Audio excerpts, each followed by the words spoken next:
Hello everyone, আশা করছি সবাই ভালো আছো। তোমাদের ভালোবাসায় আমিও ভালো আছি। আজ চলে এসেছি আবারও একটা রান্নার ভিডিও নিয়ে। সরি, একটা না, অনেকগুলো।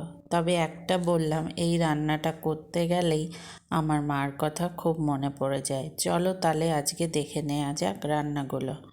প্রথমেই সব কাটাকুটি করে নিয়েছিলাম। একটু বেগুন ভাজা করব সকালের জন্য, তারপরে পেঁপে আলু তরকারি, এটার কথাই বললাম।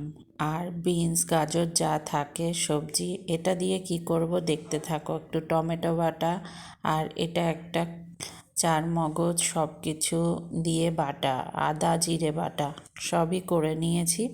প্রায় দিন সকালে কি হয়, মশলা করতে যাওয়ার সময় কারেন্ট থাকে না।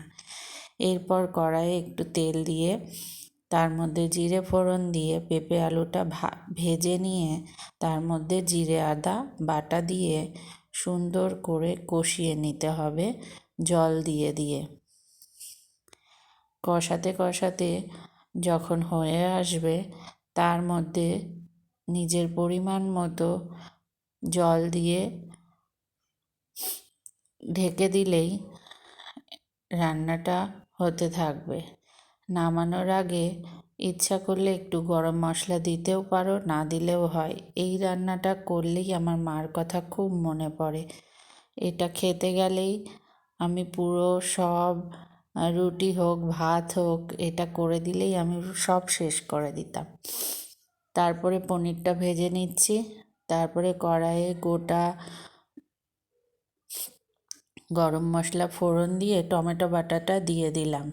টমেটো বাটা কষিয়ে তার মধ্যে এরপর ওই সিদ্ধ করে রাখা ফুলকপি, গাজর, বিনস, একটু আলু, আরও শীতের সবজিও তুমি দিতে পারো, দিয়ে এবার এটা কষাবো।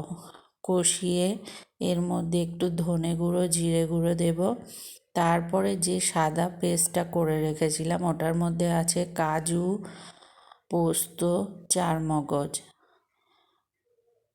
দিয়ে কষিয়ে কষিয়ে রান্নাটা করব। তার মধ্যে এবার পনির ভাজাগুলো দিয়ে তারপরে একটু নামানোর আগে একটু দুধ দিয়েও দেব, দিয়ে ফোটাবো।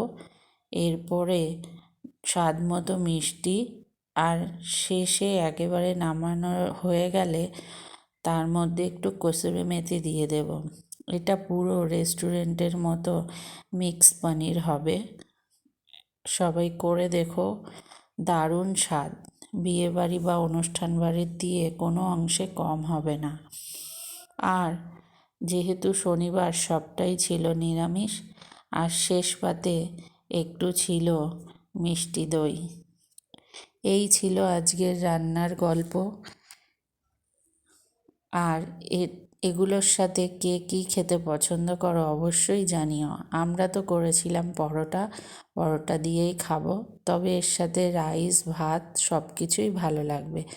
ভালো লাগলে একটা লাইক কমেন্ট করো।